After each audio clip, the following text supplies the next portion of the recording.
मध्य प्रदेश के युवाओं,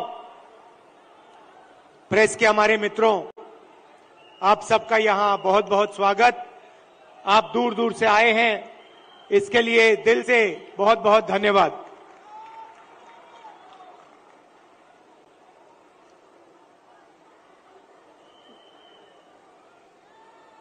विचारधारा की लड़ाई है। एक तरफ कांग्रेस पार्टी, दूसरी तरफ आरएसएस और बीजेपी। एक तरफ गांधी जी, दूसरे तरफ गोडसे।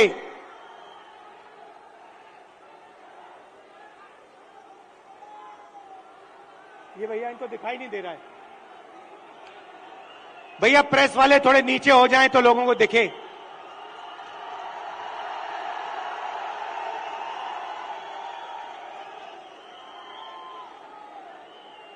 बात सही है, क्योंकि प्रेस वाले हमारी मीटिंग तो दिखाएंगे ही नहीं।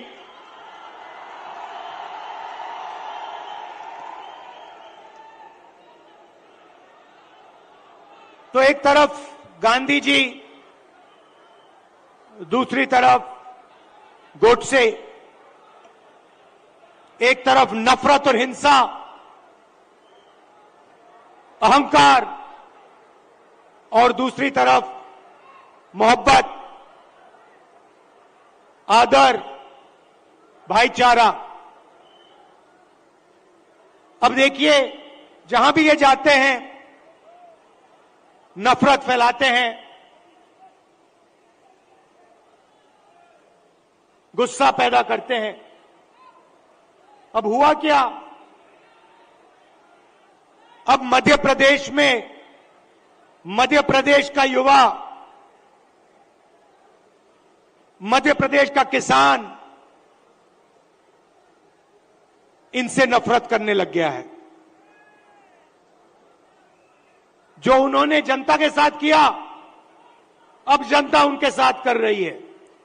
और इसीलिए हमने ये 7 यात्राएं, जन आक्रोश यात्राएं मध्य प्रदेश में निकाली हैं। इससे पहले भारत जोड़ो यात्रा में कन्याकुमारी से हम कश्मीर तक चले और मध्य प्रदेश से पैदल निकले। कमलनाथ जी, कितने किलोमीटर चले थे हम यहां? नहीं, मध्य प्रदेश में टोटल कितने चले थे? नहीं, यात्रा कितने किलोमीटर चली थी? लगभग 180 किलोमीटर। हाँ, ये देखिए, 370 किलोमीटर हमारी यात्रा मध्य प्रदेश में चली थी। किसानों से मिले, युवाओं से मिले, माताएं बहनों से मिले। मुझे सिर्फ 2-3 बातें कही। सबसे पहले, मध्य प्रदेश हिंदुस्तान में भ्रष्टाचार का सेंटर है, एपी सेंटर है। और जितना भ्रष्टाचार बीजेपी के लोगों ने मध्य प्रदेश में किया है, पूरे देश में ये नहीं किया है। बच्चों के फंड्स, मिड डे मील के फंड्स, स्कूल यूनिफॉर्म के फंड्स चोरी किए। महाकाल कॉरिडोर में बीजेपी ने पैसा चोरी किया। व्यापम स्कैम को आप सब जानते हो। 1 करोड़ युवाओं को इन्होंने नुकसान पहुंचाया। एमबीबीएस की सीट्स बेची जाती हैं और पेपर लीक किए जाते हैं। यह इनका राज है। दूसरी बात, किसानों ने अपनी बात बताई। किसानों ने कहा और यहां आप सोयाबीन उगाते हो, आप इसको सबसे अच्छी तरह समझोगे कि हमें मध्य प्रदेश की सरकार सही दाम नहीं देती है।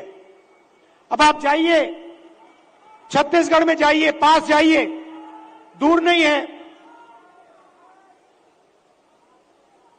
छत्तीसगढ़ जाइए और छत्तीसगढ़ के किसी भी किसान से आप पूछिए, छत्तीसगढ़ में धान के लिए किसानों को कितना पैसा मिलता है, कांग्रेस की सरकार कितना पैसा देती है। हमने वायदा किया था 2,500 रुपए धान के लिए दिए जाएंगे और छत्तीसगढ़ में जो हमने वायदा किया वो हमने वायदा पूरा करके दिखा दिया। मध्य प्रदेश में कर्जा माफी का वायदा किया, छत्तीसगढ़ में किया, राजस्थान में किया, कर्नाटक में किया, हर स्टेट में हमने कर्जा माफी की थी। यहां पे कमलनाथ जी कर्जा माफ करवा रहे थे और यहां आपको धोखा देके आपकी सरकार को बीजेपी वालों ने चोरी की। सही बात है। भाई और बहनों, 18,000 किसानों ने यहां पे पिछले 18 साल आत्महत्या की है। 3 किसान हर रोज मध्य प्रदेश में मरते हैं। ये इनकी सरकार है। क्यों? क्योंकि ये चुने हुए लोगों के लिए काम करते हैं। पहली बार हिंदुस्तान की हिस्ट्री में पहली बार किसान टैक्स दे रहा है। इन्होंने जीएसटी लागू की और 5 कानून लाए, काले कानून, किसानों को दबाने के, खत्म करने के कानून। हिंदुस्तान के सारे किसान इनके खिलाफ खड़े हो गए। नरेंद्र मोदी जी कहते हैं किसानों के फायदे के लिए मैं ये कानून, काले कानून लाया हूं। अगर किसानों के फायदे के लिए कानून लाए तो किसान सड़क पे क्यों उतरे हैं?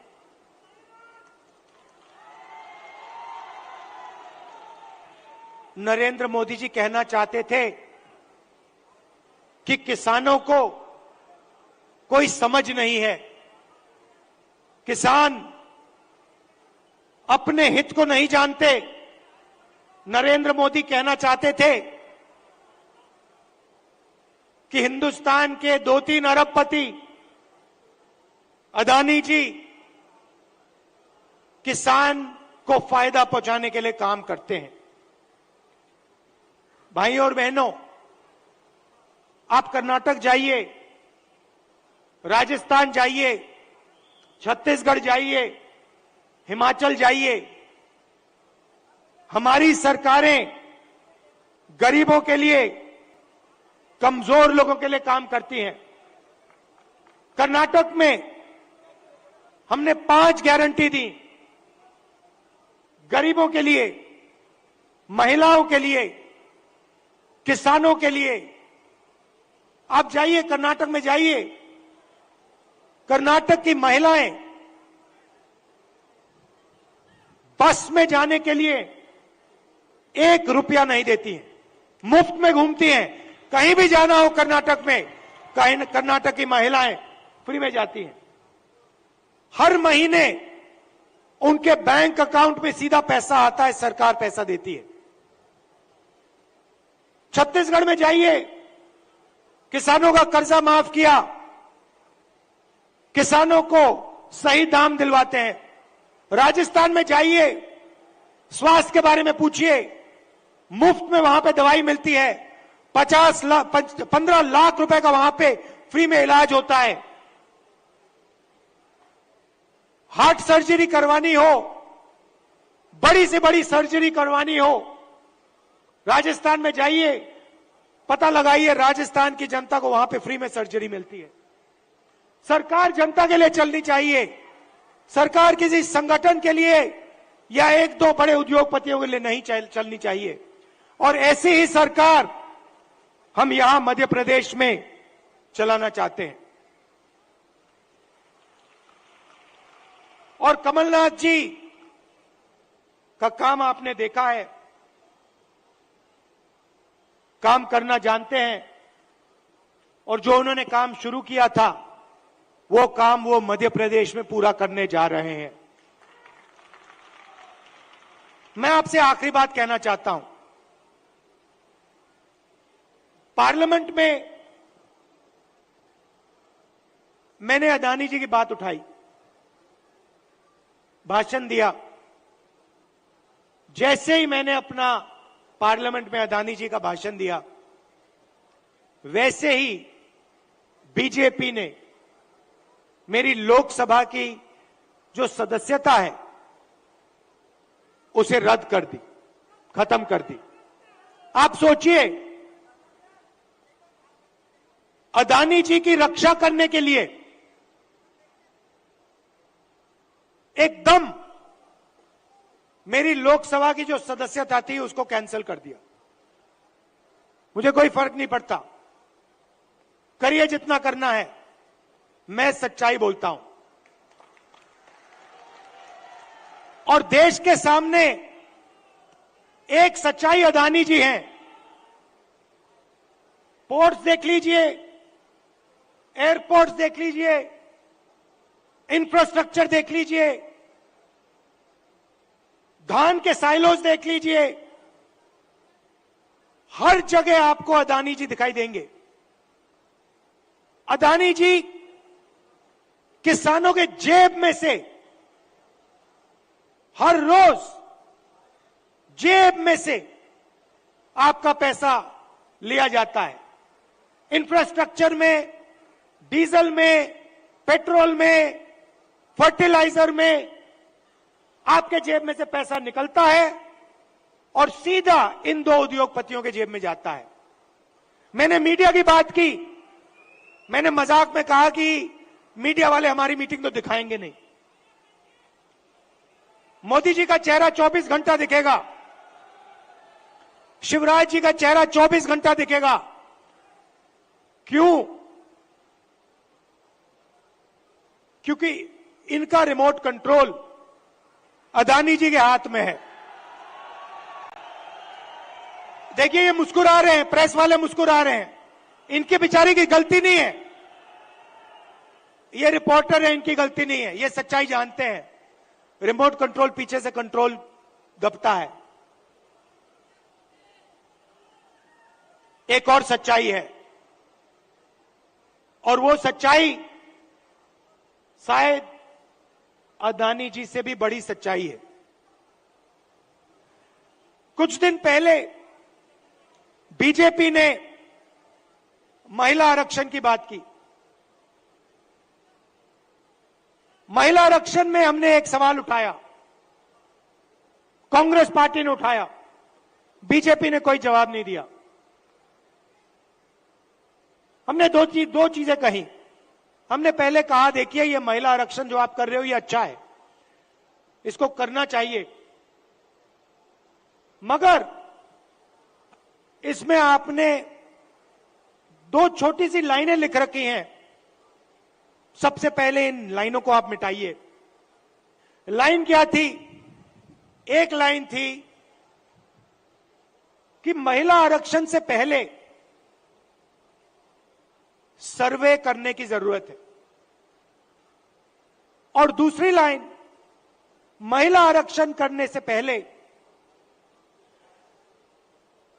हमें जो डीनोटिफिकेशन होता है उसको करना है। इससे क्या होगा? इससे महिला आरक्षण 10 साल बाद होगा, आज नहीं होगा। तो हमने कहा पहले ये दो लाइनों को आप बदलिए, और उसके बाद हमने और भी गहरी चीज कही और सवाल पूछा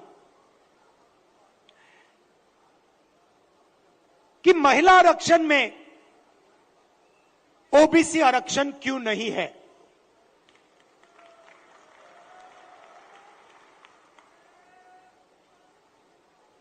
ओबीसी आरक्षण महिला आरक्षण में आपने क्यों नहीं दिया। नरेंद्र मोदी जी, आप कहते हैं कि आप ओबीसी के लिए काम करते हैं, आप ओबीसी के नेता हैं,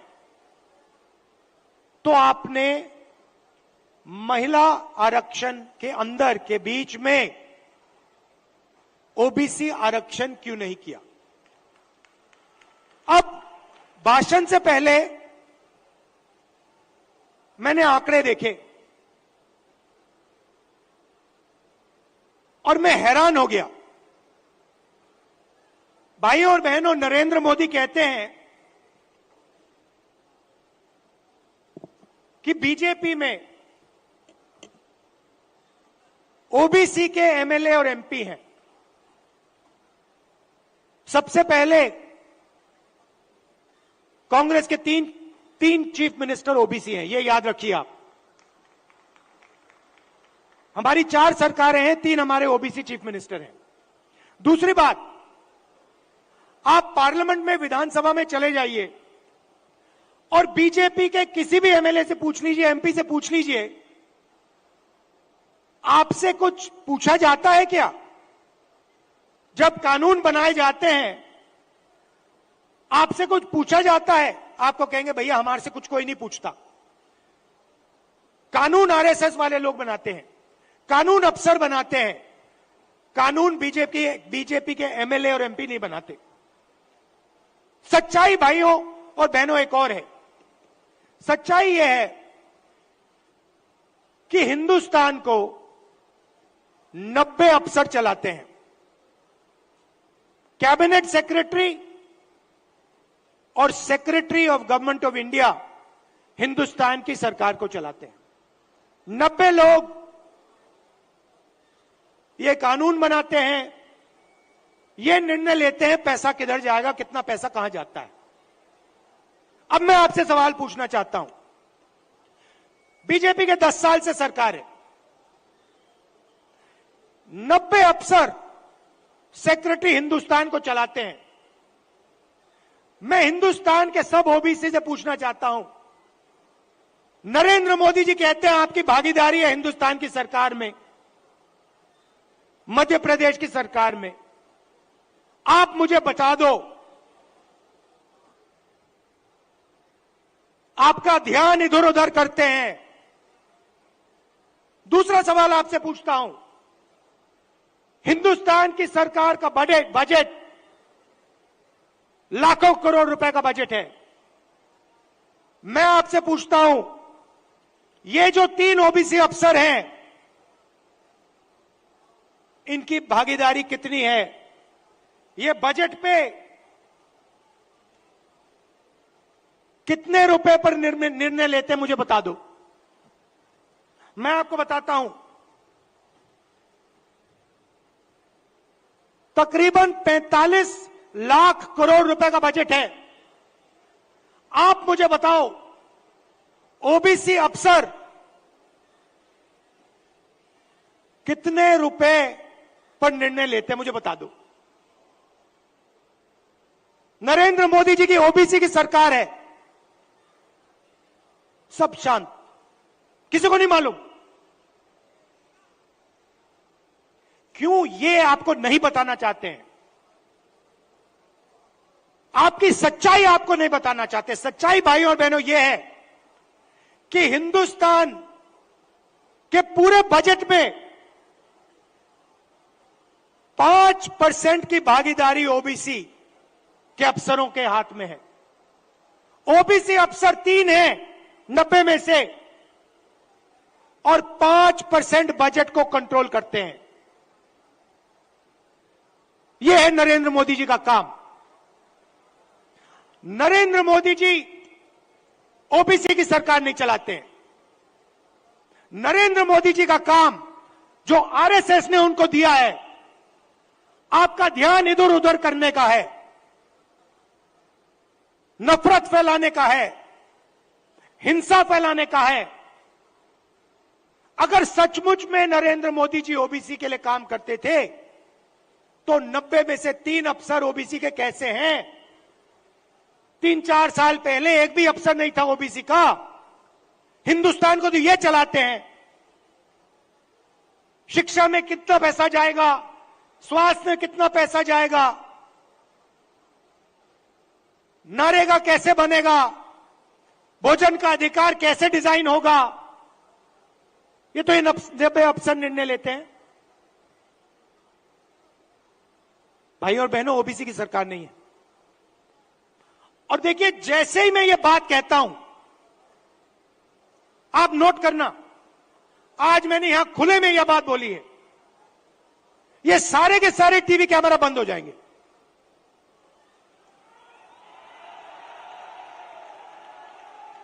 आप देख लेना, ये सारे के सारे बंद हो जाएंगे। क्योंकि जो सच्चाई है देश की, कि ये जो सारी की सारी लूट हो रही है,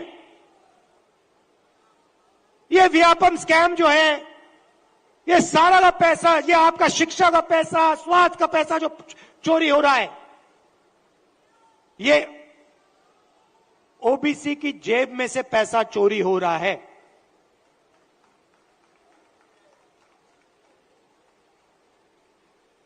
ये मैं आपसे कहना चाहता था, इसको आप मत भूलिए। सबसे जरूरी चीज, जैसे कमलनाथ जी को चोट लगी, आपको चोट लगी, सुना है, लगी ना? कमलनाथ जी यात्रा में निकले, रथ के कोने पे खड़े थे, बहुत भारी भीड़ थी, धक्का लगा, घुटने में चोट लगी। कमलनाथ जी जैसे ही आप अस्पताल गए, पहला काम क्या हुआ? डॉक्टर ने पहला काम क्या किया, बताइए?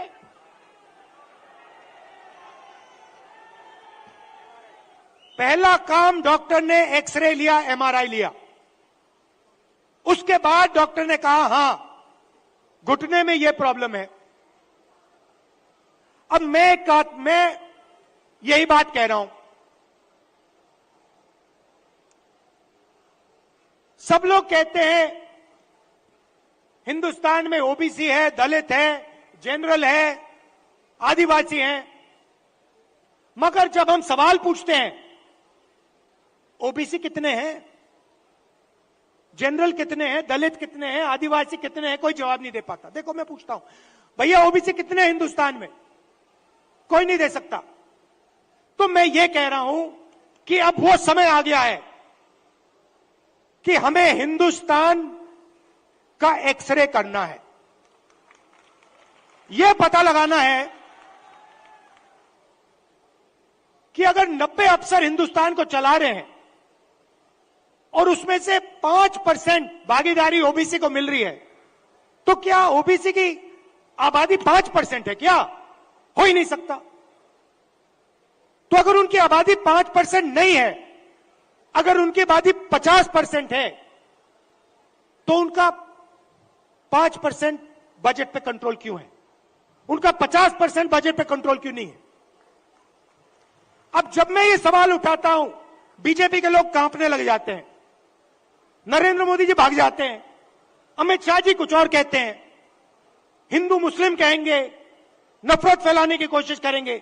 भाई और बहनों, देश के सामने एक ही मुद्दा है, कास्ट सेंसस। ओबीसी कितने हैं और उनकी भागीदारी कितनी होनी चाहिए, यह हिंदुस्तान के सामने सबसे बड़ा सवाल है। और कांग्रेस पार्टी की हिंदुस्तान में सरकार है, पहला काम यह हम करके दिखाएंगे।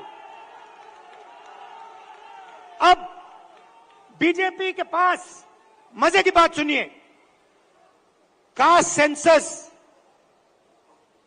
कांग्रेस पार्टी ने किया, जब हमारी सरकार थी हमने किया। सारे के सारे आंकड़े नरेंद्र मोदी जी के पास हैं। हिंदुस्तान में कौन सी जात की कितनी आबादी है, हिंदुस्तान की सरकार जानती है। हिंदुस्तान में ओबीसी कितने हैं, हिंदुस्तान की सरकार जानती है। नरेंद्र मोदी हिंदुस्तान के ओबीसी को ये बताना नहीं चाहते हैं कि आप कितने हो, क्योंकि वो आपको भागीदारी नहीं देना चाहते हैं, वो आपको सच्ची शक्ति नहीं देना चाहते हैं, वो आपके लोगों को विधानसभा में बैठा देते हैं मगर फिर उनको बिल्कुल चुप करा देते हैं। हम चाहते हैं कि सबकी भागीदारी हो, किसानों को सही दाम मिले। ये सबका हिंदुस्तान है, 2-3 उद्योगपतियों का नहीं है।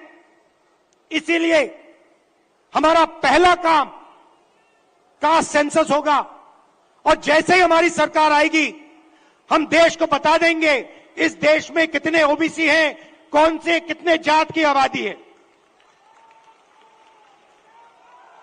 ये अगर हमें सचमुच में हिंदुस्तान की जनता को शक्ति देनी है तो जैसे कमलनाथ जी का एक्सरे हुआ था, एमआरआई हुई थी, वैसे ही हम हिंदुस्तान का एमआरआई, हिंदुस्तान का एक्सरे करा के देंगे। आप सबका दिल से बहुत बहुत धन्यवाद। नमस्कार, जय हिंद। राहुल गांधी